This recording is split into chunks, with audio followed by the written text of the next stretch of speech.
Baik, jadi pembahasan kita ini pembahasan yang sebenarnya dia terstruktur. Kalau andai kemudian antum ikuti kajian ini rutin dari sejak part pertama, sekarang kan part 4, sejak part 4 pertama 2 3 dan malam ini itu adalah materi yang terstruktur. Materi yang terstruktur maksudnya materi yang membahas tentang sesuatu yang dari akar sampai kepada daun atau kemudian sampai buah, kalau ibaratnya sebuah pohon, karena begitulah Islam. Nah, sebagaimana yang kita sudah bahas, sedikit merefresh bagaimana yang kita sudah bahas pada pertemuan sebelum-sebelumnya, bahwa dalam diri seorang muslim, maka dia dalam menjalani kehidupannya itu, agar dia bisa taat pada syariat, agar dia kemudian bisa mempersembahkan hidupnya pada agama Allah, maka yang pertama harus diperbaiki adalah akidahnya. Kenapa akidah ini adalah akar? Dia sebagai akar dalam diri seorang muslim. Nah, sebagaimana yang sering dicontohkan bahwa kaum muslimin andai kemudian diibaratkan umat Islam, seorang muslim andai dia diibaratkan sebagai pohon, maka akidah itu adalah akarnya. Nah, kalau kita melihat sebuah pohon dan dia kokoh berdiri, dia kemudian diterpa oleh banyak angin, dia kemudian digoncang oleh anak-anak, atau bahkan kemudian dia dipotong dan dia tetap kokoh, dia tetap kemudian tumbuh kembali, maka dapat kita pastikan bahwa akarnya itu kuat, kan gitu. Tapi ketika kemudian kita melihat ada sebuah pohon yang dia diguncang sedikit angin, kemudian roboh, dinaiki anak-anak, kemudian dia patah, lalu kemudian dia dipotong, bahkan susah sekali lagi tumbuh kembali, maka kita dapat juga pastikan bahwa akarnya itu pasti tidak kuat, kan gitu. Maka begitu juga seorang muslim.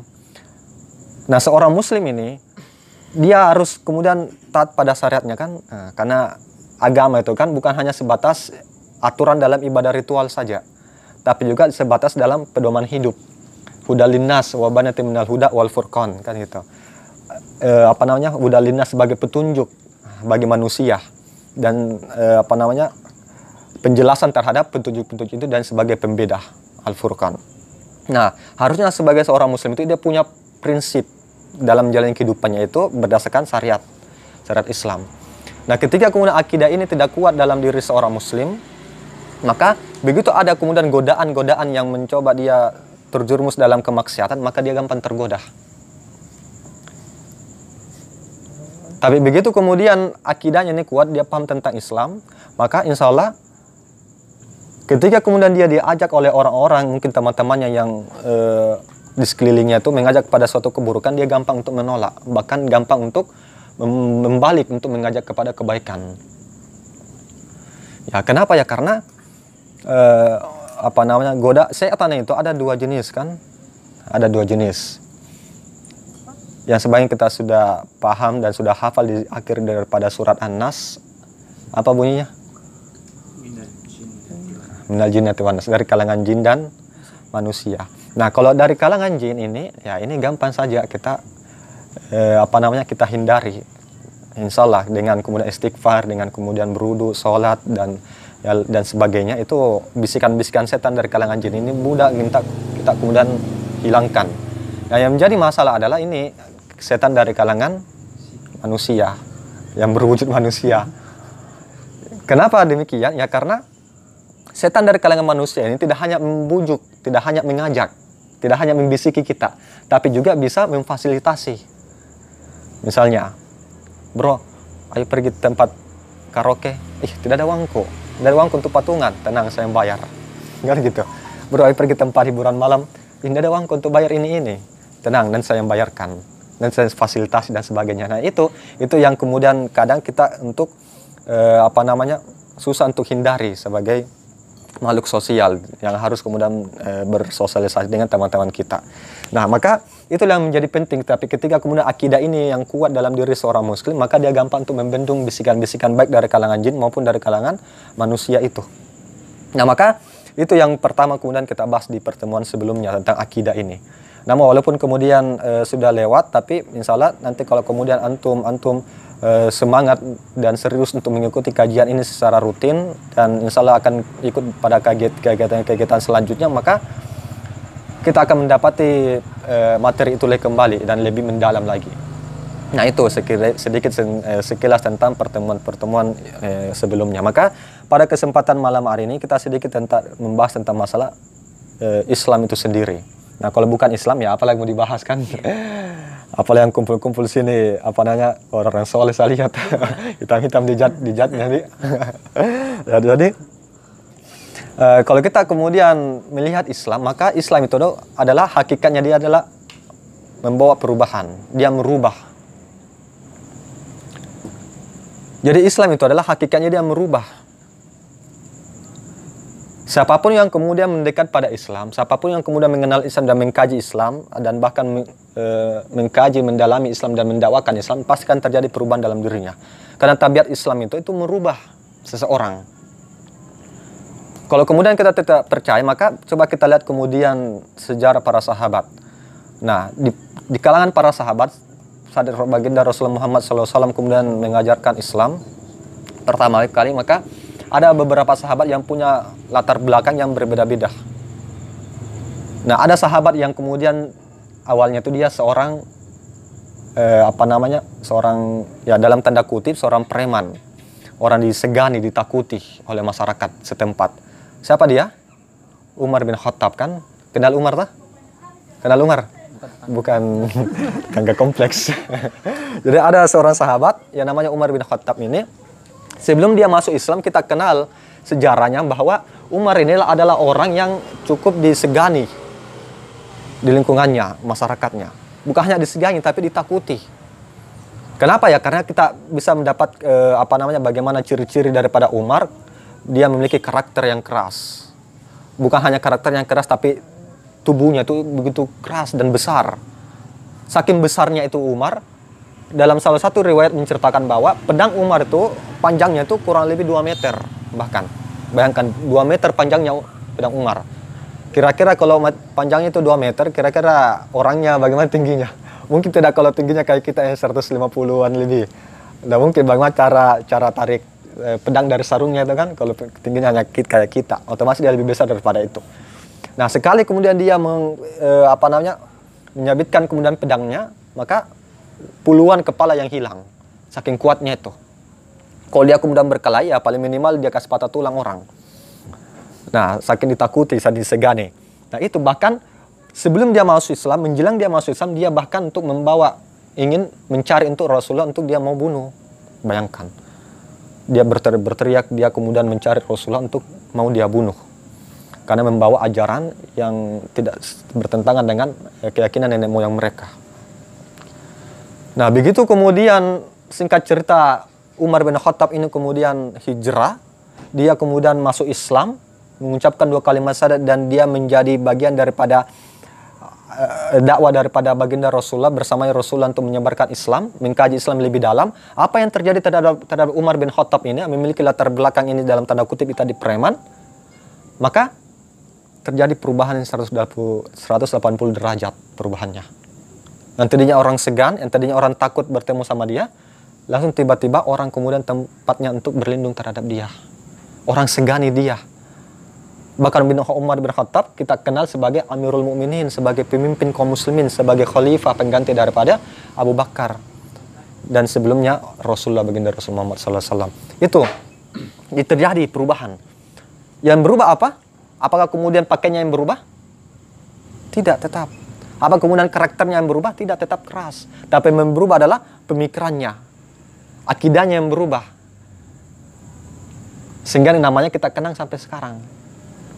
Tidak hanya itu, ada juga dari kalangan sahabat, dia ini adalah latar belakangnya, dia sebagai budak. Nah, kalau dia status budak ini adalah kedudukan yang sangat rendah pada zaman itu. Kenapa? Karena budak ini kan dia seolah-olah dia sudah hilang sudah tergadaikan kemudian kehormatan dirinya. Dia kemudian diapa-apakan oleh majikannya, dia tidak boleh melawan. Dia disuruh apa saja dia harus taat dan sebagainya. Dia disiksa, dia juga harus terima. Itu kondisi seorang budak. Dia tidak dibayar dan sebagainya. Nah, tetapi begitu siapa dia? Kenal tidak sahabat yang dari kalangan budak? Siapa? Ya, Bilal bin Rabah.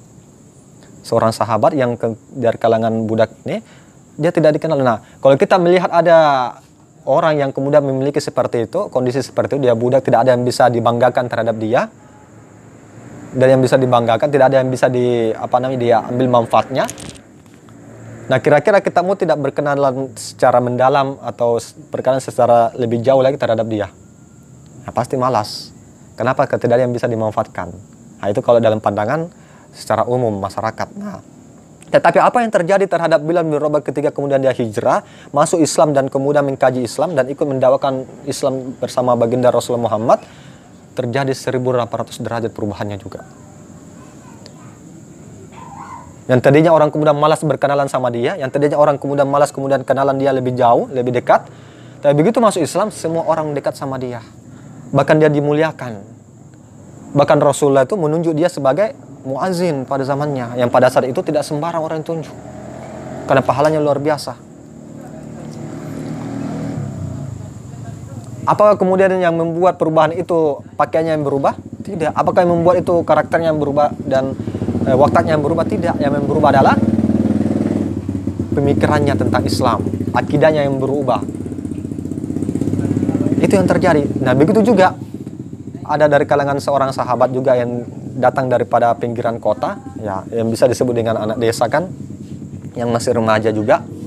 Nah, ada seorang kemudian di pinggiran kota tinggal, dan dia kerjanya itu ya hanya penggembala, hanya pemitik buah-buah, dan itu juga bukan miliknya tapi punya orang lain yang dia kerja. Nah, namanya Abdullah bin Mas'ud. Kenal tidak juga ini? Nah, seorang sahabat yang kemudian mungkin sedikit kerdil. Nah, dia ini kemudian sebelum masuk Islam, nah kira-kira kalau kita lihat ada orang yang dari orang pinggiran, dari desa, lalu kemudian kerjanya itu hanya itu tadi, pemeras susu binatang ternak dan pengambil buah-buah. Nah, kira-kira dia tidak kemudian orang yang mau kenalan sama dia. Pasti tidak banyak. Pasti hanya cukup untuk tahu saja dia, tidak untuk lebih dekat lagi kenal sama dia. Kenapa? Karena bisa jadi tidak ada manfaat yang bisa diambil dari dia, tidak ada ahli yang bisa didapat dari dia. Nah, itu yang terjadi. Tapi apa yang terjadi ketika kemudian Abdullah bin Mas'ud ini kemudian masuk Islam dan mengkaji Islam dan ikut mendakwakan bersama Rasulullah untuk Islam, yang terjadi adalah perubahan juga. Yang tadinya orang malas kenalan sama dia lebih jauh, yang tadinya orang tidak terlalu hormati dia, tapi begitu masuk Islam, dia kemudian dihormati dan disegani. Bahkan namanya sampai kita kenang sampai hari ini. Bahkan Rasulullah menyampaikan, ketika engkau ingin mendapatkan atau mendengarkan bagaimana indahnya Al-Quran itu dibacakan, maka dengarkanlah Abdullah bin Mas'ud ini membacakannya. Saking dimuliakannya itu. Salah satunya Abdullah bin Mas'ud. Nah, itu yang terjadi. Tidak hanya individu saya yang merubah ketika dia mengambil Islam sebagai akidahnya, sebagai sebagai aturan hidupnya. Tidak hanya individu, tidak hanya personal, tapi juga sebuah masyarakat yang dimana di dalamnya itu terdiri banyak manusia, orang-orang ini, ketika kemudian dia mengambil Islam ini sebagai aturan yang mengatur kehidupan masyarakatnya, maka yang terjadi adalah perubahan. Coba kita lihat bagaimana kondisi Arab pada saat sebelum ada Islam, sebelum Rasulullah mendakwakan Islam di sana. Apa yang terjadi? Ya, kita kemudian kenal bagaimana kehidupan masyarakat Arab sebelum ada Islam. Apa yang terjadi? Kemaksiatan itu merajalela di mana-mana. Bahkan harga diri seorang perempuan itu sangat direndahkan, hanya dijadikan sebagai pelampiasan nafsu. Karena dia dijadikan sebagai pelampiasan nafsu oleh laki-laki, maka apa yang terjadi? Seorang bapak ketika kemudian mendapati istrinya kemudian melahirkan anak perempuan, dia kemudian merasa malu. Merah mukanya karena menahan malu, dia mengambil kemudian anaknya yang baru lahir itu, yang masih merah itu, masih panas itu, dia bawa pergi ke gurun pasir dan dikubur hidup-hidup. Kenapa demikian? Karena logikanya gini, karena pada saat itu kehormatan seorang perempuan rendah sekali. Dia hanya dijadikan sebagai pelampiasan nafsu, bahkan dia dijadikan sebagai warisan. Pahamnya gini, ada seorang bapak yang kemudian punya istri beberapa, katakan punya istri 10. Nah, ketika kedua bapaknya ini meninggal, maka anaknya ini dia bisa mengambil salah satu istri dari bapaknya, karena dijadikan sebagai warisan. Dia ini warisannya dari bapakku, saya jadi milikku. Itu seperti itu. Bahkan dia digauli oleh banyak laki-laki dan sebagainya. Sampai-sampai untuk menentukan siapa bapaknya ini ketika melahirkan ini perempuan, untuk menentukan siapa bapaknya ini dari anak ini, maka karena banyak dia digauli oleh laki-laki lain, maka cara menentukan adalah dilihat dari siapa yang paling mirip mukanya. Dan ini hidungnya mirip dengan si A. Tidak, bukan saya. Lihat di telinga yang mirip sama si B. Nah, itu terus sampai ditemukan mana yang paling mirip. Saking rendahnya perempuan pas saat itu. Maka seorang bapak tadi itu ketika dia mendapati istrinya melahirkan bayi perempuan, dia malu. Dia tidak rela, dia tidak ridho ketika sudah dewasa nanti dia ketahui bahwa anaknya itu dia digauli oleh banyak laki-laki. Dia dihilangkan kehormatannya sebagai pelampiasan nafsu laki-laki saja. Maka dia tidak inginkan itu, maka lebih baik dia bunuh sejak lahir supaya tidak menanggung rasa rasa malu dan juga rasa sakit hati yang ketika dihadapi kondisi anak yang harusnya dia kemudian jaga masa depannya, anak yang harusnya dia kemudian perhatikan kehormatannya itu dilecehkan. Karena tradisi pada saat itu seperti itu. Tidak hanya itu, minuman khamar kemudian terjadi diminum bagaikan minuman air putih seperti hari-hari yang kita minum saat ini. Bahkan akibat dari situ ya banyak pertengkaran terjadi. Banyak pertikaian antara suku juga sering terjadi. Tidak peduli tetangga satu sama lain itu ya cuek-cuek dan sebagainya. Itu yang terjadi. Sampai-sampai kemudian peradaban di Arab itu ya tidak dia kemudian tidak ada yang bisa dibanggakan. Kenapa ya? Seperti itu kondisinya. Sedangkan kemudian di tempat yang lain, di saat bersamaan, tempat yang lain ada dua kekuatan besar yang pada saat itu yaitu Imperium Romawi dan Persia. Yang saat dulu itu ya belum sekarang banyak negara-negara belum ada. Nah, tapi hanya itu tadi, Romawi dan Persia pada saat itu. Dan dua kekuatan besar ini. Dan sedangkan Arab itu tengah-tengah, dia tidak dianggap. Kenapa ya? Tidak ada yang bisa dibanggakan. Itu sebelum ada Islam, sebelum menerapkan Islam. Tapi begitu kemudian Rasulullah kemudian menerapkan Islam di Yasrib, yang sebelumnya, yang sekarang kita kenal dengan kota Madinah, di Madinah. Ketika kemudian Rasulullah kemudian menerapkan Islam di Madinah dan mendirikan sebuah kekuasaan Islam yang berdasarkan aturannya itu berdasarkan Al-Quran dan Hadis, dan kemudian dia melakukan penaklukan dan penaklukan termasuk di Arab, maka yang terjadi terhadap bangsa Arab pada saat itu terjadi perubahan yang sangat luar biasa. Bahkan wilayah Madinah itu, wilayah Arab itu hanya seperti itu, wilayah yang kecil itu hanya cukup beberapa tahun saja, cukup 30 tahun saja. Dan sekitar itu juga yang terjadi adalah perubahan. Bahkan wilayahnya itu semakin meluas. Bahkan yang tadinya kemudian dua kekuasaan besar itu, Persia dan Romawi itu berhasil kemudian ditaklukkan sebagian wilayahnya. Bahkan yang dulu kemudian kita bisa juga melihat sejarah, orang-orang kemudian Eropa itu banyak kemudian sekolah atau menuntut ilmu di negeri kaum muslimin. Saking majunya itu peradaban umat Islam pada saat itu. Padahal dulunya, bagaimana bangsa Arab tidak dianggap apa-apa. Tapi kenapa bisa menjadi negara yang superpower, negara yang sangat disegani? Apa yang membuat itu seperti itu? Tidak lain tidak bukan Islam. Paham sampai sini? Nah, Islam yang ada dulu dan sekarang itu tidak berubah. Maka kalau kita kemudian mengambil pelajaran dari situ, dari sejarah itu, maka kalau kita juga ingin terjadi perubahan dalam diri kita, maka tidak ada pilihan selain daripada mengambil Islam, memahami Islam, mengkaji Islam, dan ikut dalam mendakwakan Islam secara serius, secara mendalam. Nah, kalau saya mau berbagi sedikit, mudah-mudahan bisa diambil pelajaran juga sedikitnya. Saya pribadi juga, alhamdulillah saya merasakan apa yang Islam yang berubah terhadap diri saya. Nah, sharing sedikit juga. Saya saya bukan asli Kendari. Saya bukan warga Kendari asli. Saya dari Makassar. Saya dari Makassar. Saya ke Kendari itu pada tahun 2013 masuk di UMK, kampus UMK. Dari kampus Muhammadiyah Makassar pindah ke Muhammadiyah Kendari. Dalam rangka apa pindahnya? Ya ini sangat konyol kalau mau dipikir, kalau saya ulang. Kenapa kemudian konyol? Karena di Makassar itu adalah sebuah kota ya metropolitan kan, pergaulannya itu sangat luar biasa bebas, apalagi pergaulan anak muda. Yang pada situ saya masih SMA dan tamat SMA berapa 2 tahun lagi, 2 tahun tamat SMA baru pindah ke sini. Nah, ketika kemudian saya di Makassar itu karena saya tinggal di tengah kota juga di kotanya Makassar, maka saya saya banyak melakukan perbuatan-perbuatan yang tidak baik, pergaulan bebas, ikut pergaulan bebas.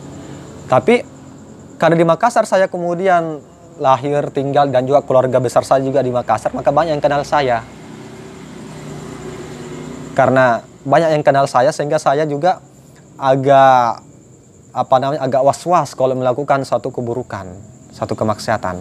Misalnya kalau saya mau melakukan pacaran misalnya, membawa anak gadisnya orang. Nah, kalau saya mau melakukan itu pada saat itu, nah dalam kekhawatiran saya adalah nanti ada keluarga aku lihat kan saya dilapor sama orang tua aku, saya dimarahi, saya lagi dihukum dan sebagainya. Kalau saya lagi mau melakukan minuman keras misalnya menyentuh atau melakukan perbuatan maksiat yang lainnya, maka ada juga rasa was-was, nanti ada tetanggaku lihat saya, dia lapor saya, dia tanya keluarga aku, dia tanya orang tua aku, dimarahi lagi saya. Bahkan saya waktu di Makassar itu kan ya pergi sekolah itu kan ya masuk pagi, pulang nanti jam 12 malam. Ya itu sering, bahkan sampai subuh. Kenapa ya? Itu pergaulan seperti itu. Nah, maka dalam benak saya harus pindah dari Makassar. Untuk supaya apa? Supaya saya bisa merasakan pergaulan yang lebih bebas lagi.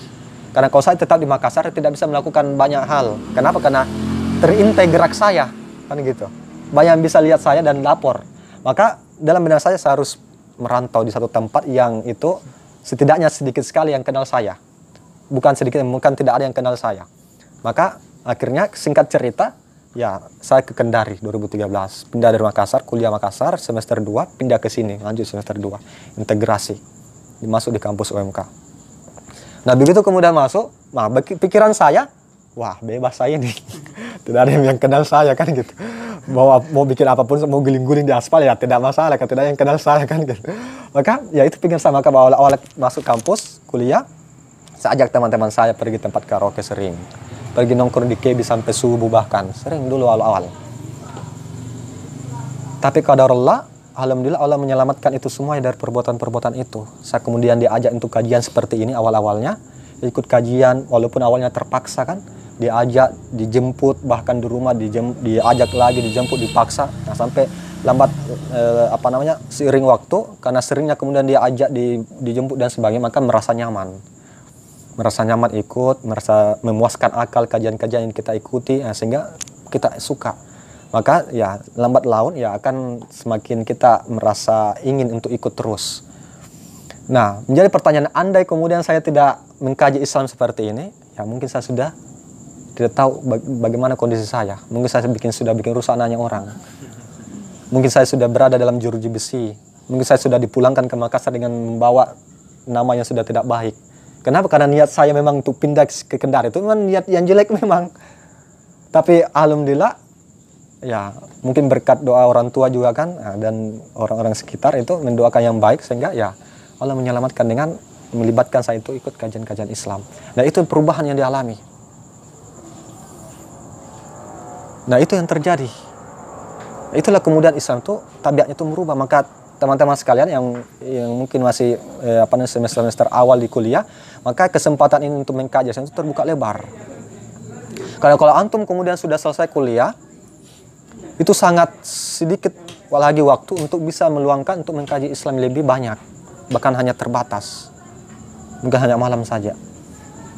Membaca buku itu terbatas, apalagi kalau sudah berkeluarga. Nah, saya alhamdulillah sudah berkeluarga, tamat dari kuliah ya hanya 6 bulan langsung nikah. Setelah itu ya punya anak, sekarang sudah 4 tahun selesai kuliah, sudah punya 2. Itu susah cari waktu untuk ini, untuk untuk pergi kajian terbatas untuk membaca buku saja nanti tengah malam, tapi pas membaca udah sampai 1 halaman sudah tertidur. Kan gitu. Sangat sedikit untuk dengar-dengar kajian-kajian di lewat video itu juga terbatas. Kenapa? Karena harus disembunyikan HP, karena anak yang masih 2 tahun itu pasti kalau lihat HP dia mau ambil karena menonton yang nonton kartun-kartun Kak ya. Itu sangat terbatas. Maka di saat-saat seperti ini yang antum masih kemudian muda, mahasiswa, hanya fokus dalam urusan orientasi pelajaran saja, kampus saja, maka banyak luangkan waktu untuk itu. Karena gini, kita mengkaji Islam itu adalah sesuatu yang akan membawa perubahan. Bukan hanya perubahan terhadap diri kita, sebagaimana yang dijelaskan tadi, tapi juga perubahan terhadap keluarga kita, lingkungan kita, bahkan negara kita.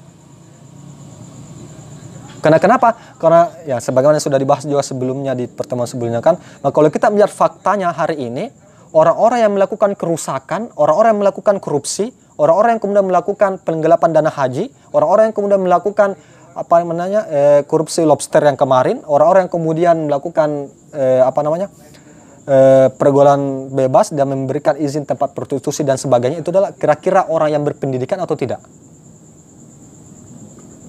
Orang pendidikan, bahkan memiliki gelar yang banyak, bahkan lulusan dari perguruan tinggi yang ternama, yang kelas kakap. Tapi apa dia hasilkan dari itu semuanya? Malah membawa kerusakan, lebih kerusakan. Maka yang bisa kita menjadikan pelajaran di situ bahwa hanya mencukupkan diri kita dalam mendapatkan ilmu dalam pendidikan formal itu tidak cukup membuat diri kita baik. Karena buktinya semua orang-orang yang ada duduk di sebagai pejabat sekarang kebanyakan yang sebagai penyelenggara kekuasaan itu ya banyak salah melakukan itu. Kenapa? Karena dia hanya hasil dari itu semuanya. Maka kita yang masih muda nih yang akan menjadi pengganti-pengganti mereka, yang akan kemudian yang akan membawa perubahan di kemudian hari, maka kita tidak boleh mencukupkan diri kita untuk mendapatkan ilmu di pendidikan formal. Apa yang harus kita lakukan itu mendapatkan kajian-kajian Islam, seperti kan dengan Islam lah kemudian membawa rahmatan lil alamin, rahmat bagi seluruh alam. Wa ma arsalnaka illa rahmatan lil alamin. Membawa kebaikan bagi seluruh alam. Nah, hanya Islam satu-satunya, tidak yang lain. Karena sebagaimana sejarah yang tadi kita awal jelaskan, bagaimana di masyarakat Arab yang dulunya itu sangat jahiliyah sekali, lalu menjadi peradaban yang mulia. Paham sampai sini?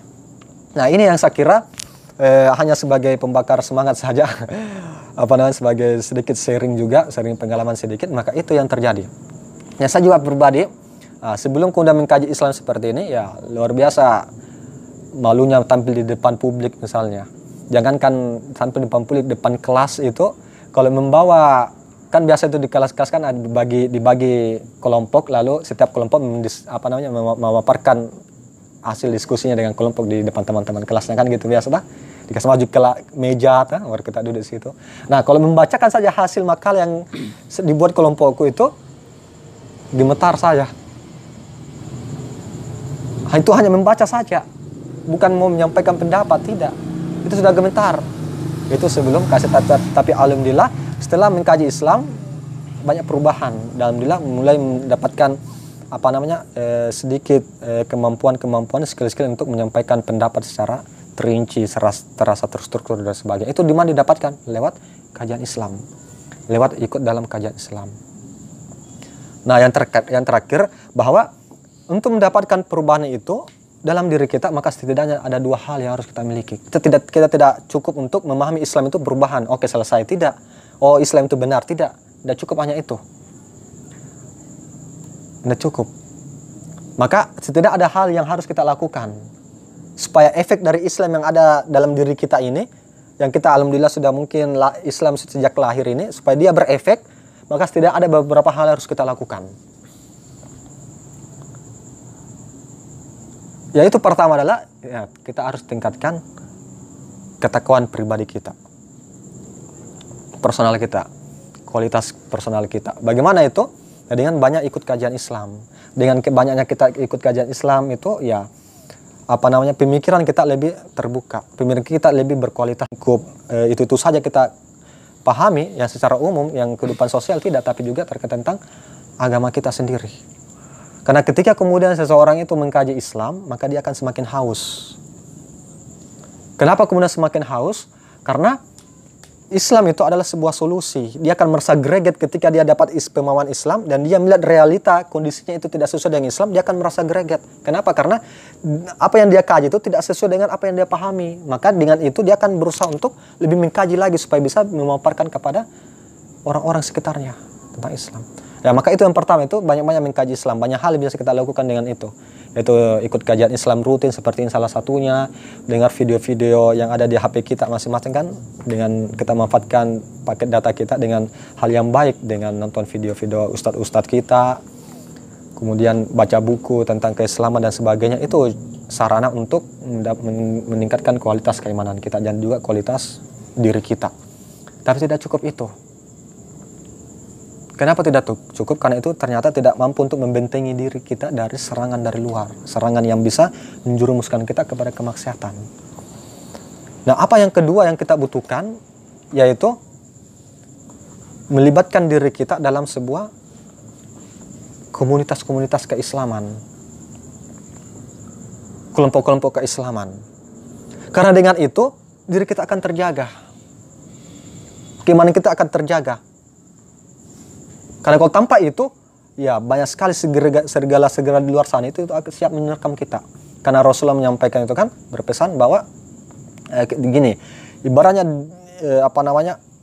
seekor singa, seekor harimau, binatang-binatang yang buas yang lain itu di hutan itu kan, dia tidak berani mendekat, dia tidak berani kemudian memakan ketika ada segerombolan kambing misalnya itu berjalan bersamaan.